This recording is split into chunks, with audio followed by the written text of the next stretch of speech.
বাসের স্টিয়ারিং আটকে বিপত্তি, উল্টে গেল বাস, আহত একাধিক। বাসের স্টিয়ারিং আটকে বিপত্তি, উল্টে গেল বাস, আহত একাধিক। নদিয়ার পাটিকাবাড়ি থেকে কৃষ্ণনগরে যাবার সময় হয় এই বিপত্তি।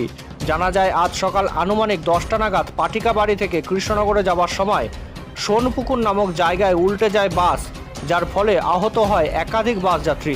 জানা যায় বাসটি সোনপুকুরে আসার পরপরই হঠাৎ আটকে যায় বাসের স্টিয়ারিং। এরপর সেই বাসের চালক ব্রেক কষলে উল্টে যায় বাসটি। এর ফলেই আহত হয় একাধিক বাস যাত্রী। তাদের স্থানীয় বাসিন্দারা উদ্ধার করে চিকিৎসার জন্য নিয়ে যায় তেহট্ট মহকুমা হাসপাতাল সহ চাপড়া গ্রামীণ হাসপাতালেও। সেখানেই তাদের চিকিৎসা চলছে বলে জানা যায়। এই ঘটনার খবর পেয়ে সেখানে পৌঁছায় চাপড়া থানার পুলিশ।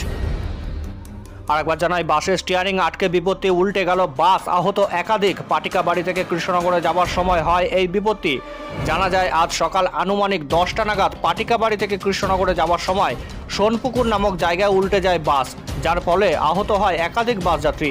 জানা যায় বাসটি সোনপুকুরে আসার পরেই হঠাৎ আটকে যায় বাসের স্টিয়ারিং। এরপরে সেই বাসের চালক ব্রেক কষলে উল্টে যায় বাসটি। এর ফলেই আহত হয় একাধিক বাস যাত্রী। তাদের স্থানীয় বাসিন্দারা উদ্ধার করে চিকিৎসার জন্য নিয়ে যায় তেহট্ট মহকুমা হাসপাতাল সহ চাপড়া গ্রামীণ হাসপাতালে।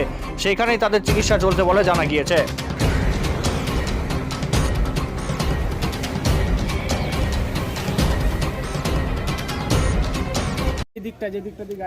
দেখা যাচ্ছে সোনপুকুরে একটা অ্যাক্সিডেন্ট হয়েছে, কিভাবে হলো, কি আপনি তো সেই বাসের যাত্রী, কি হয়েছিল একটু বলবেন?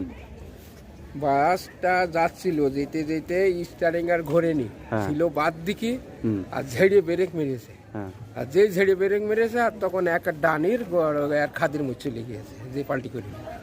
মানে ওইটা বাসটা কি পাটকিবাড়ির বাস ছিল? পাটকে বাড়ির বাস। কোন গাড়ি এটা? সাধনা না?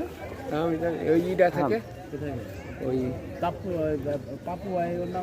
আনুমানিক মানে কতজন এরকম আহত হয়েছে বাসের, মোটামুটি কম বেশি? প্রায় সবই সাধনা, খান 50 হবে। সাধনা। খান 50। আপনার নাম?